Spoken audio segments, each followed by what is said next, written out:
walk to my hospital room and I immediately know I'm on the verge of death because I find him hot. Like hot. Good morning. Your kidneys have failed. Oh, have they?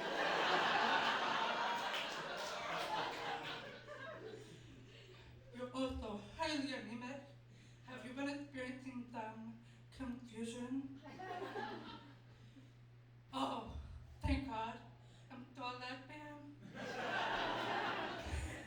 I knew there had to be a medical reason for me liking a man.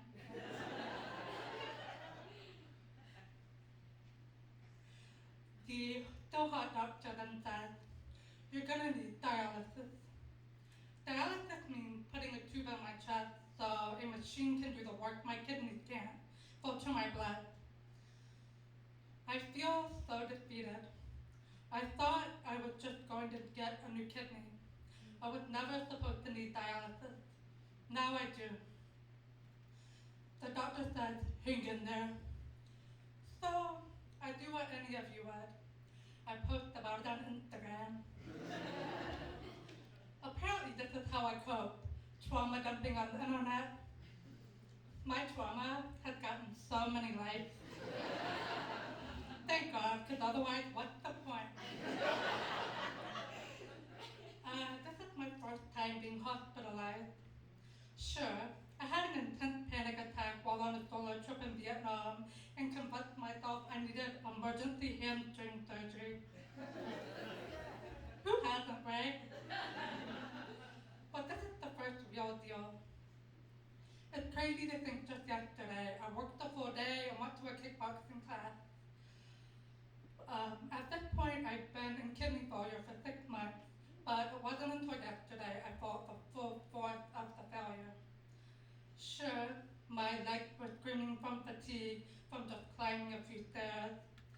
The brain fog made every drive treacherous, and every night I went to sleep terrified I wouldn't wake up. But the fact I went an entire hour kickboxing without sweating, I knew something was really wrong. So, I Ubered myself to the ER.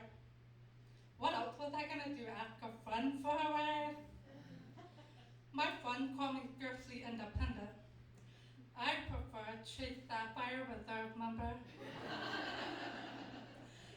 I do end up telling people where I am because I guess that's what you do in a medical emergency. And people are like, oh, what do you need? Do you want visitors?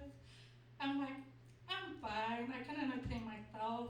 I don't need anything, maybe some chapstick or a kidney. In the afternoon, they wheeled me to the OR.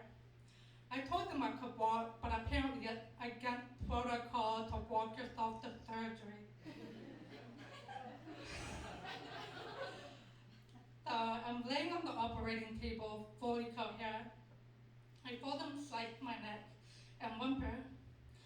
I try to go to my peaceful place on a river in Vietnam. The blips last 5 seconds because I feel them yanking my skin from the inside somehow. I try to dissociate again, but I'm so present in my awful reality as I feel intense pressure in my chest.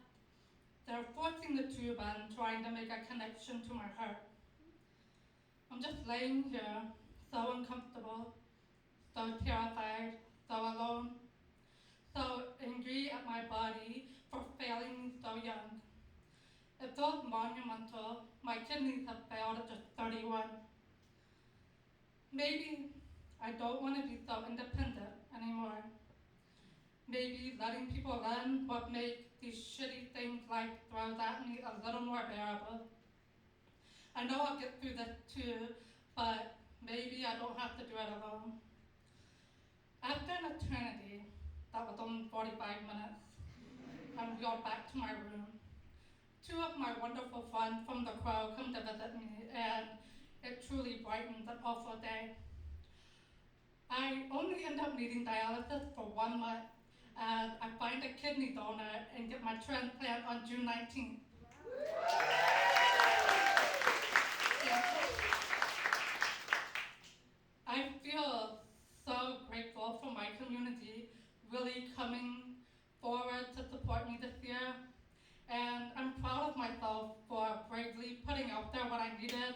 also letting people help me. I'm now 4 months post-transplant this week, and my health is doing fantastic. I feel like I've gotten a second chance at life. Most importantly, I found a photo of that ER doctor this week, and I felt zero attraction.